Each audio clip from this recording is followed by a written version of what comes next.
Well, it's just afternoon, and welcome to the Wifey Wake Up podcast.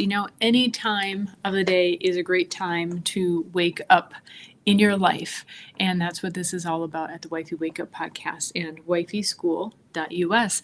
I'm Tara, and I base everything that I share with you on my 20 plus years, just shy of 24 years at this point, of a successful marriage with my husband, and sharing the stuff like Cliff's Notes in life so that you can go through the challenges in life that are inevitable. Not that you'll go through everything, hopefully, but you'll go through challenges, but you can go through them more smoothly in less time, and you get to each happy ending points in life rather than the struggle. So today I'm sharing with you the unexpected way my husband saved our marriage and our lives when we needed it the most. Now, previous recent podcast was about what I did at challenging points in our marriage to help change things around. And while this podcast and this content is geared towards women, sometimes it's helpful to recognize what the husband is or has been doing in hindsight, or to get a different perspective, because I have a feeling those of you who are going through some challenging points in your relationship, your husband very well may be doing these things, but it's so easy to get so focused in how you're feeling and what's not right in your mind. And believe me, I'm not blaming you, okay? I've been there, and I want to share with you in a sisterly kind of way, not in a shaming, condemning, judging sort of way. I want to help you get through this, not make you feel bad about this. So it's about tools to help you move along. And so your husband may be doing these things as well, but it's so easy to get caught in our feelings that it's hard to see the forest for the trees, as they say. So just a little bit of a summary. Someday I may go into more details about kind of this state of our marriage, but just to briefly summarize it was a state where I was in tremendous grief, where I had really come to the realization that I had lost my family of origin, and then also at the same time not seeing the future come to fruition that I had envisioned. And so for me, this was what, in the modern sense, because this term also has a very old meaning as well, but in the modern meaning, I was in a very dark night of the soul era. And I mean era because it was, we say several to you, 7, or is it like 3 or 4? I think each person kind of has a different idea of that. I think it's more towards 7 because it's several, but I think technically when you look it up, it's around 3 or 4 years. But it was a good half decade at least that, or more than that I was going through this very trying time. And it was just, anyways, I don't want to go into too much detail, but I wanted to relate in a way so that with enough detail that you could relate as well, but not too much where it's like, oh no, I don't have that situation. I think many of us, if you've been in marriage long enough, you go through some similar type of situation, although the circumstances may be entirely different. So I just wanted to set the stage there. So I'm going to go into a story to illustrate this, because it's just, as I was pondering how to relay this information this morning, this story came to me. I was like, oh, this is perfect. Thanks God for that hint. So it was near the beginning of our relationship, 24 years ago, our first year of marriage, and we were picking up some products from a business colleague. We were in a multi-level marketing business at that time, and that was a great experience for us. But aside from that, so we were picking up products, and it's in a city called Richfield, and it's right next to Minneapolis. So it's right in the Minneapolis area, surrounded by big highways and so forth. And there's a really short on-ramp onto this one highway that I was merging onto. And I was driving. It was really unusual that I was driving. Usually my husband drives, and I have no idea why I was driving. I do not recall. but especially because I hate this on-ramp. I think they've since fixed it, but it was a tiny on-ramp to go onto a highway that, people are traveling 60 plus miles an hour. So I looked over my shoulder. We're driving a fairly new Z71 pickup, extended cab, so a decent vehicle, a nice vehicle. Always kept in great shape. My husband's a former motocross and snowcross racer, so he's all about, making sure that everything's tuned up just right.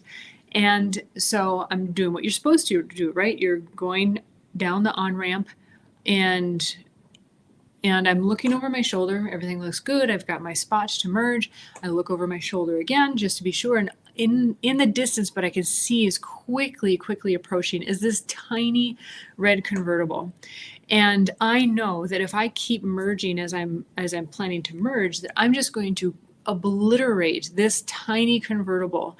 Like, it will just, our vehicle, our decently large truck would just not only ram into the car, but it would basically run over the people. And so with that in mind, in that brief second, I steer to the right. So, and fairly straight, right? I mean, there's a jerk, and I felt the body roll of the vehicle. So this is all in hindsight, right? That I'm remembering all, or was able to assess these things. Now, flashback a little bit further. I grew up in the country, and we had tar roads, of course. Did a lot of my learning and learned how to ride a bike on gravel. After school, I would go out on my three-wheeler and go for miles and miles and miles on the country road. I would go so far, and mind you, there's not a gas gauge on the three-wheeler. I would go so far, my parents would be like, "You're going to run out of gas someday and be stranded somewhere," before cell phones, right? And I was like, no, I'm not going to. I would get home all the time, and there's only fumes basically left in the gas tank. And by the way, never got stranded, never ran out of gas. So just had to say that. But my point is that I grew up on gravel roads, right? I knew about counter steering, the slide of the vehicle that I was driving, and that was familiar to me. However, I was on tar when this incident happened, and so I think the body roll of the vehicle kind of triggered in me, I need to counter steer. And so I started quickly counter steering with both hands on the wheel, and like at least my entire upper body moving in that direction. Now, my husband's in the passenger seat, and that split of the second, he's interpreting what's going on. He reaches over with his left hand and he grabs the steering wheel. No kidding, like his arm felt like it was a steel bar reaching across. I had my whole body, top body, leaning into the counter steer, and he stopped it exactly to keep us going straight. And this era of Chevy, by the way, Chevy truck, had a steering wheel that kind of had an awkward, it had bars, like the support bars at like the 8 o'clock, the 10 o'clock, the 2 o'clock, and the 4 o'clock positions. So when he shot out his arm, it hit exactly where the 3 o'clock position is. And that gap, it was, a gap probably no bigger than this. And he straightened us out. And I was just shocked. I mean, shocked from the original occurrence and then him straightening us out. And, the next off ramp, I took the next off ramp, and because I was very soon like shaking from the whole shock of it all, that he had literally saved our lives, the people for sure in that vehicle, and likely from us just toppling over end due to the accident that would nearly happened. Okay, so why do I share all of that? That story, as I look back, is such a great representation of how he has pulled us out of troubling times in our marriage, where I've been, we all do. We act on our instinct, on what we've grown up knowing, what we've learned since, hopefully. But it doesn't mean that it's always right. Your instinct may not always be right. Like, if you've grown up on gravel roads like I did, and I felt the body roll of the vehicle should indicate a counter steer, and that was totally the wrong move.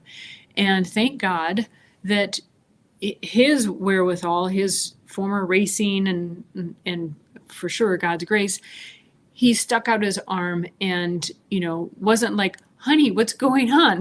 Right?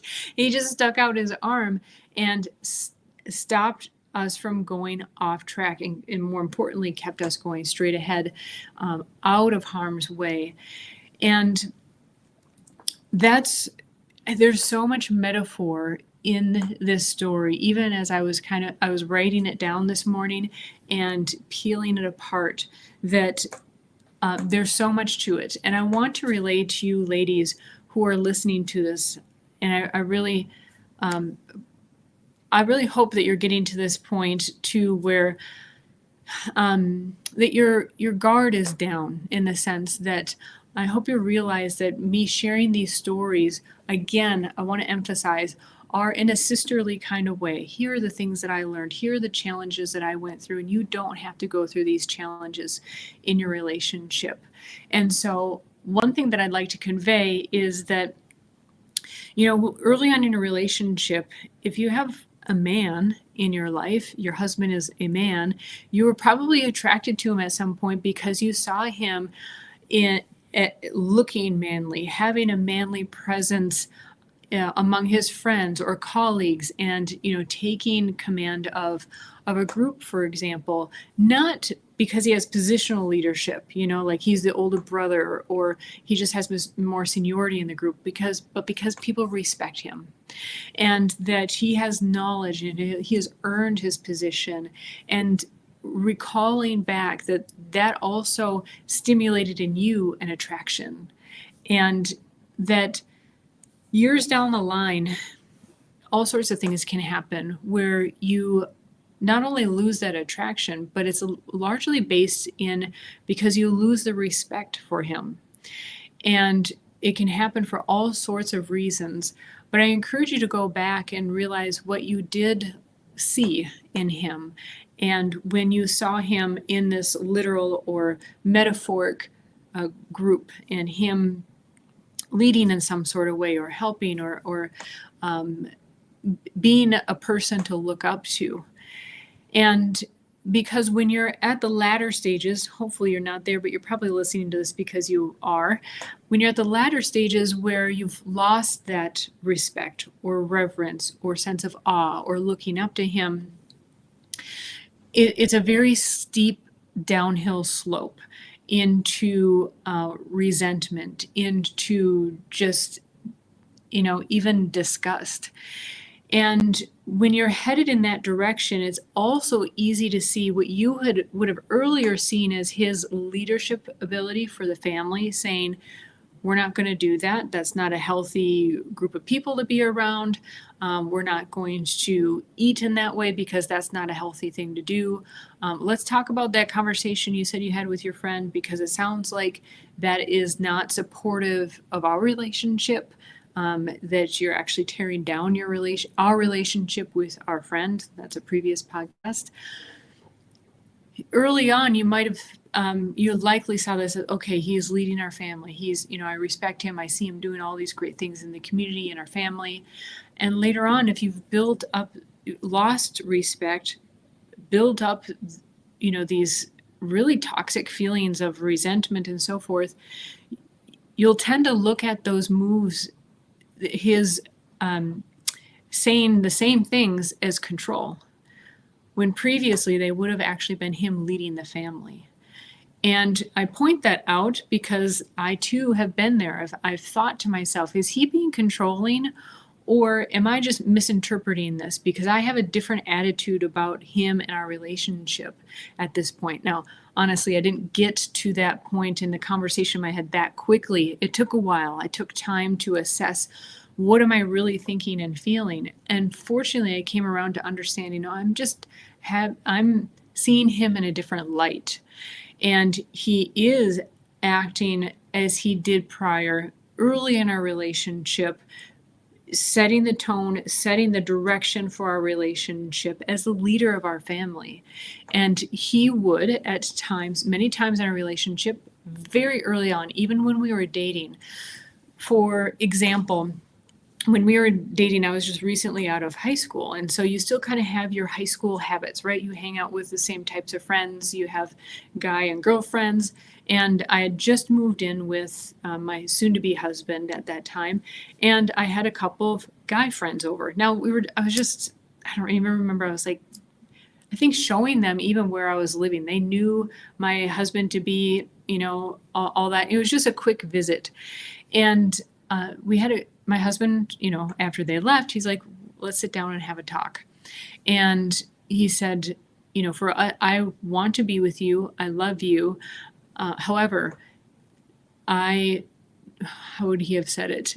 He was very careful and to say that he cared for me and he wanted to be with me. So that put me at ease. But he also then set a boundary. He said, I know in my experience that relationships don't work when you have friends of the opposite sex. And then he explained a bit without going too much detail of his past, just enough to go, yeah, I know he's been around this earth longer than I have.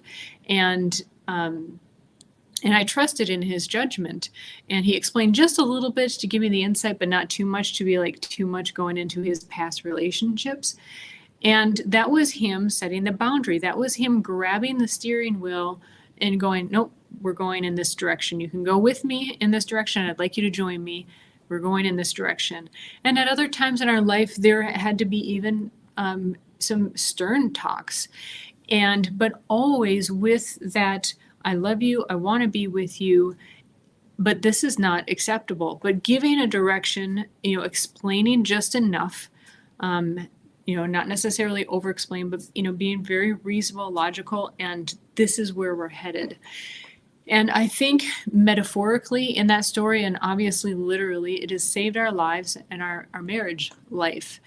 And it is really the perfect story to relay that sometimes what seems like a harsh correction is actually really what is needed. And by no means, I feel it bothers me that I even need to say these things, that we have to actually state what is proper and improper way of behaving. But I'm going to say it so that I don't get pilloried in the comments. Of course, I'm not condoning a man who is yelling and screaming and stomping and throwing things and saying, women, this is how things have to be. Absolutely not. If you're in a marriage and a loving relationship, you're sitting down like two grown adults and you're having a conversation and you're on the same path. You're discussing the direction, where you want to be and the direction you want to go and what that means.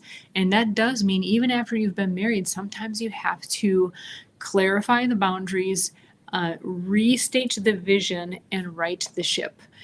And I think that story is just such a beautiful illustration. I have a tendency to repeat myself to make sure the point gets across, but I'm making even more of a point to keep these podcasts short so that if you need to, if you want to, you can just re-listen to this and hear the story again and just imagine this story and how many amazing metaphors there are in it. I am still blown away as I recalled this morning. As always, I love hearing from you in the comments, guys, ladies. It's also a great way to have some dialogue among men and women who in your own right have experienced what you have in your own life experience, but you're not directly involved, right? It's those people that you're directly involved with that can kind of trigger you. And I don't like using catchwords like that are so popular today, but nonetheless, I love hearing from you. I think it's very helpful to hear each other's comments, and you all have been so wonderful also in having those adult-like comments and conversations, right? I've appreciated hearing from you. We can really learn from each other. Of course, like, subscribe, share with a friend that you think could benefit from this or might find this interesting.